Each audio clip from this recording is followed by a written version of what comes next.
Müslümanlar için Kudüs böyle kıymeti Kur'an-ı Kerim'de zaten Cenab-ı Allah beyan etmiştir. Cenab-ı Allah Habibi edibini gece Mescid-ül Haram'dan Kudüs haremine, mescidine davet etmiştir. Ve oradan da semavata aleyhissalatü vesselam yükselmiştir. Meraç ve İsra gecesinde, Meraç ve İsra gecesinde aleyhissalatü vesselam orada bütün enbiyaların ervahıyla buluşmuş ve onlara imamlık yapmıştır.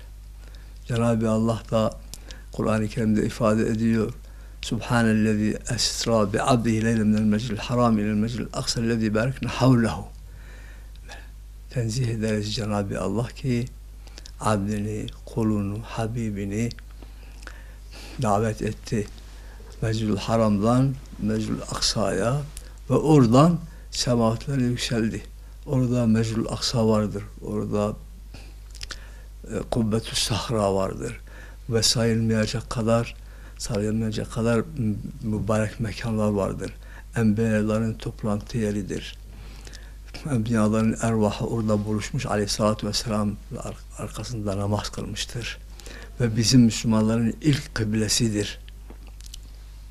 Onun için Müslümanlar için de çok kıymetli, Hristiyanlar için de kıymetli, Yahudiler için de kıymetli. Üç dinin kıymet gösterdiği ve kıymet göstermesi gereken bir mekandır. Fakat şimdi bu Yahudi, Siyonist Yahudilerin tahakkümü altındadır. Müslümanlar ve o mekan hep zulüm altında yaşıyor. Bütün Müslümanlar buna böyle birlikte bir seslerini duyurmak ve ellerinden geleni ardına koymaması lazım. Cenab-ı Allah dua edeceğiz. Bu zulümden kurtarsın. Zaten orası tahakküm altındadır. Şimdi artık zulüm üzerine zulüm icra etmek istiyorlar. Başkent yapmak istiyorlar.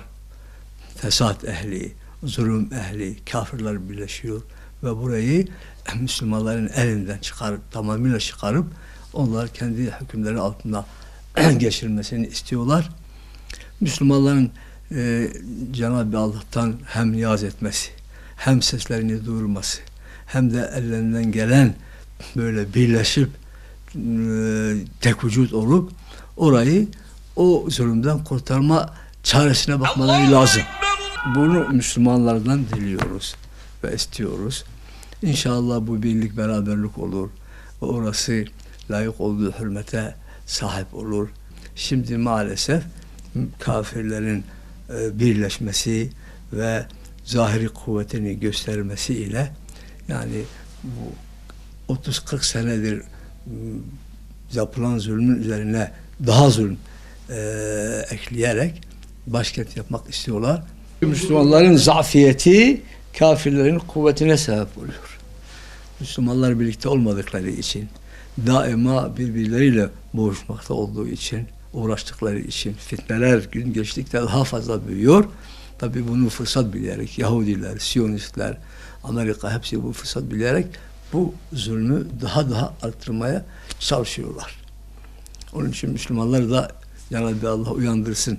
Dinlerine güzel bir dönüş yapmayı nasip etsin ve bu zulmün kalkması için inşallah bu birlik vesile olur. Bütün Müslüman ülkeleri eğer böyle acziyet şeylerini sıkıntılarını dile getirirseler ve birlikte olsalar o zaman inşallah ümit edilir ki bu zulüm ortadan kalkar. Ama eğer her bir Müslüman böyle kendini bir tarafa çekse, bana dokunmayan yılan 1000 sene yaşasın fikriyle hareket etseler, işte bu zulümler daha artar. Müslüman ümmetinin birlik ve beraberliğini Allah'tan niyaz edeceğiz inşallah. Cenab-ı Allah onların yardımcısı olsun. Tansurullah yansurukum. Ey Allah'ın dinine nusret edersek Cenab-ı Allah bize nusret eder, bize yardım eder ve bizi muzaffer kılar inşallah. Ama eğer birlik bilinci tanımasak, birlikte olmasak, kendi şahsımızı, dünyamızı veyahut da herkes makamını düşünse bu zulümler daha artar. Maazallah hiç düşünmeyeceğimiz daha fazla zulümlere düşer oluruz.